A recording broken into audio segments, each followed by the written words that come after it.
আসসালামু আলাইকুম, আশা করছি সবাই ভালো আছেন। আসুন আমরা জেনে নিই, আপনার কয়েকটা বিড়াল যদি থাকে এর মধ্যে একটা যদি ফ্লুতে মারা যায়, সেক্ষেত্রে আপনি বাকি বিড়ালকে এখন ভ্যাকসিন দিতে পারবেন কি পারবেন না। আচ্ছা, এখন বিষয় হচ্ছে আপনার কয়েকটা বিড়াল মারা গিয়েছে বা একটা মারা গিয়েছে, অলরেডি বোঝা যাচ্ছে এটা সিমটম ফ্লু ছিল, টেস্ট করার সুযোগ হয় নাই, অথবা আপনি শিওর যে এটা ফ্লু।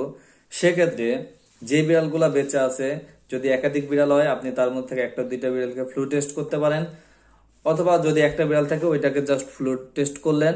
টেস্ট করার পরে আপনি যদি পজিটিভ হয়, আল্লাহ না করুক, সেক্ষেত্রে আপনি সাথে সাথে চিকিৎসা শুরু করলেন। এবং চিকিৎসা শুরু করলে মাথায় রাখতে হবে, আপনি যদি সিমটম দেখা দেওয়ার সাথে সাথে চিকিৎসা শুরু করেন, আপনার বিড়াল বেঁচে যাওয়ার পসিবিলিটি প্রায় 90% থেকে যায়। আর যদি বিড়ালের পজিটিভ, যদি ওটা ফ্লু পজিটিভ যদি নেগেটিভ হয় আলহামদুলিল্লাহ, সেক্ষেত্রে আপনি বিড়ালটাকে ভ্যাকসিন দিয়ে রাখবেন। এবং ভ্যাকসিন দেওয়ার পরে অ্যাটলিস্ট এটাকে 8 থেকে 10 দিন অন্য অ্যাফেক্টেড বিড়াল থেকে সেফলি রাখতে হবে, যাতে এই 8 থেকে 10 দিনে এটার মধ্যে ফুল ইমিউনিটিটা গ্রো করে ফেলে। নিজে ভালো থাকুন, আপনার বিড়ালকে ভালো রাখুন এবং নিয়মিত বিড়ালকে ভ্যাকসিন দিন।